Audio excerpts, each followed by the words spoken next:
Claire sits by the window, a worn scrapbook spread on her lap. Outside, the garden blooms with the kind of restless life she wishes she could cling to. She flips a fragile photo of her daughters, the edges curling like time itself. She knows this memory book will soon be their last tether to her. How do you preserve a lifetime when every tomorrow feels borrowed? What moments become precious enough to outlast you? As Claire's past and fading future blur, the pages whisper stories yet to be told. Claire's memory book isn't just paper and photos, it's life crystallized. But why is writing it both her refuge and her torment? On a rainy Sunday afternoon in her cozy London flat, Claire writes the first words in her memory book. She sketches a letter to her daughters about their messy birthday parties and silly fights, a snapshot bursting with warmth. But as her pen trembles, tears blur the ink, and the page threatens to rip. This delicate act isn't just storytelling, it's fighting against time's erosion. Think of memory like a mental scrapbook, each photo, ticket stub, and scribbled note a patch in a quilt that blankets our identity.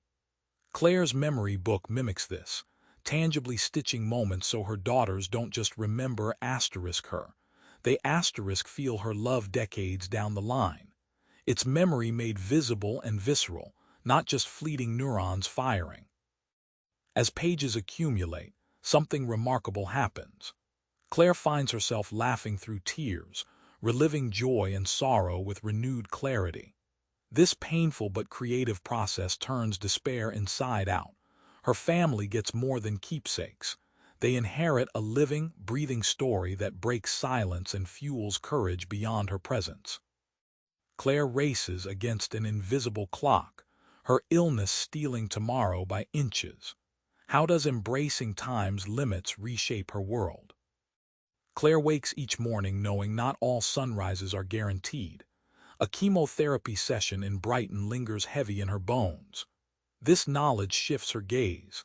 Little things, a daughter's laugh, the smell of fresh bread, flare brightly now.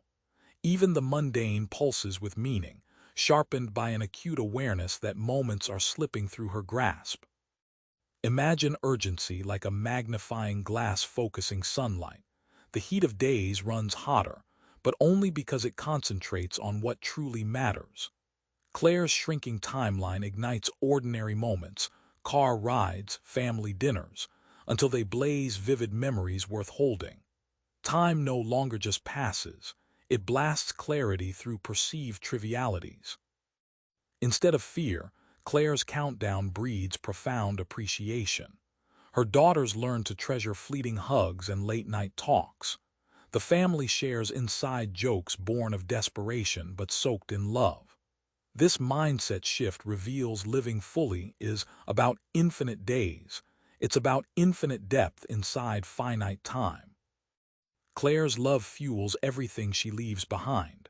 But the currencies of motherhood, memory, sacrifice, presence, aren't always visible. How do you invest the most valuable legacy? Claire hides the sharp edges of her pain from her daughters, canceling plans to shield them from heartbreak. Yet every bedtime story she whispers, every breakfast she prepares, is a silent promise. These acts, invisible yet profound, become deposits in an emotional bank account that her family will draw on long after she's gone. Think of love here as currency, not dollars or coins, but intangible deposits that pay emotional dividends. Claire spends this currency not to buy affection, but to build resilience and connection. Like money in a trust fund, her actions multiply in value over time, enriching her daughters' lives in moments when she can no longer directly intervene. What Claire crafts isn't just a memory book or a family photo album. It's a living legacy of strength and tenderness. Her daughters carry her love as an internal compass, shaping their choices and relationships. This realization flips the script. Motherhood's greatest gifts aren't material, but emotional inheritance that molds identity. Claire discovers that memory isn't just about the epic. Sometimes, it's the tiny, seemingly insignificant moments that hold the fiercest clarity. One afternoon, Claire watches her daughter's twirling salsa moves in the cluttered kitchen, ketchup splattered on the floor, music blasting from an old radio. Laughter spills over spilled juice and collided knees. That chaotic, imperfect snapshot makes it into the memory book with a note.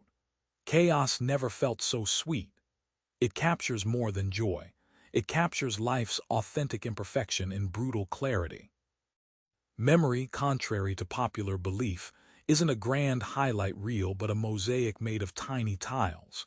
Each small moment, a shared smile, a broken cupcake, a whispered secret, adds color and texture. Imagine a giant pointillist painting. From afar, the whole picture moves you, but zoom in and every dot holds a story. When Claire's daughters revisit these small-stitch memories, they find a doorway back to their mother's presence. Those vivid, imperfect glimpses become emotional anchors, helping them navigate future storms. The surprising truth: the smallest memories often resonate longest, echoing louder than a grand event ever could. The memory book is Claire's love letter to her family, a weapon against oblivion. But what makes a farewell truly unforgettable? Each night, Claire pens pages infused with laughter, regrets, and secret hopes. Her words become a voice when hers fades, telling her daughters about scraped knees, midnight talks, and dreams that didn't fit into days. This act of writing is both a farewell and a promise, turning absence into presence through language's enduring power. Picture memory like a lighthouse on a foggy shore. Without its guiding beam, loved ones drift in darkness. Claire's memory book is that guiding light, a beacon cutting through the haze of loss and uncertainty. This metaphor clarifies why stories live on. They're lighthouses, not anchors, brightening paths forward rather than weighing them down. In the end, Claire's family learns that goodbye is never final. The memory book isn't just a scrapbook but a conversation across time, a way for love to persist when the physical presence vanishes. This flips the pain of loss on its head. Love writes its own immortality through stories remembered and retold. Remember Claire by the window, clutching that fragile book as if it could stop time. Her story teaches us, when the future feels fragile, the present matters like never before. Try this. Grab a notebook or your phone and jot down one vivid memory today. It's not about perfect stories but making moments last. Because in holding onto small pieces of your life, you gift those you love a forever beacon, just like Claire did.